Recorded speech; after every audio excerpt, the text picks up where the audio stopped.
একটু আজকে দুপুরে মাছের ঝোল বানাবো, তার জন্য মাছগুলোকে ভালো করে ধুয়ে নুন হলুদ মাখিয়ে নিয়েছি। আর এদিকে কড়াইতে তেল দিয়েও কটা বসিয়ে দিয়েছি ভাজতে।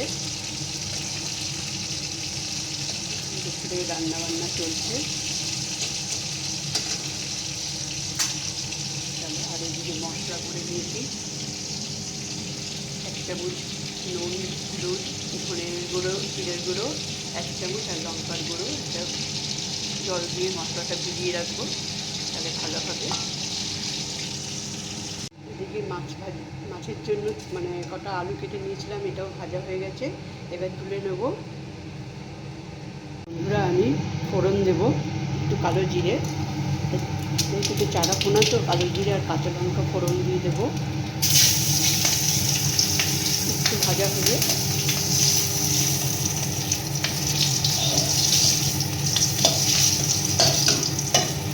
এবারে মশলাটা ছেড়ে দেবো।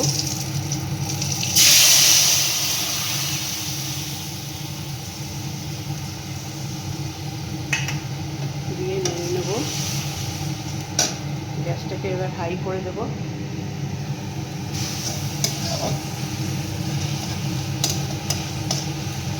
ভালো করে মশলাটা কষিয়ে নেব।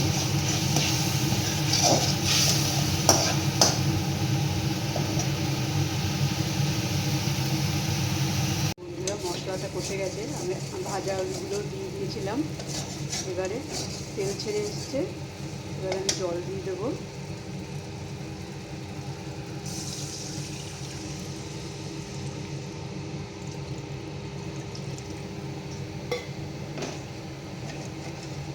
ভালো করে ফুটিয়ে নেবো জলটা। গ্যাসটাকে এবার বাড়িয়ে দেবো।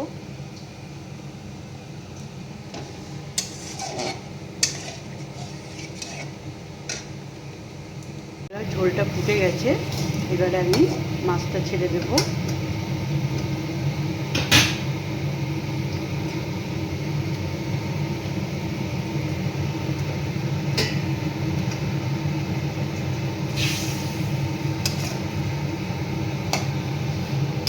এবার ঝোলটা ভালো করে ফুটলে তাহলেই হয়ে যাবে আমার আজকে চারা পোনার ঝোল। গরমকালে এসব মাছ খেতে খুব ভালো লাগে এবং জ্যান্ত তো ঝোলটাও খুব টেস্ট হয়। বন্ধুরা চলো দেখতে থাকো। বন্ধুরা, তৈরি হয়ে গেল আমার এই চারা পোনা মাছের ঝোল। এবার আমি গ্যাসটাকে বন্ধ করে দেব। দেখো বন্ধুরা, ঝোলটা খুব সুন্দর কালার এসছে। কেমন লাগলো তোমরা কমেন্টে জানিও। চলো তাহলে আবার পরের ভিডিওতে দেখা হবে। সবাই ভালো থেকো, সুস্থ থেকো।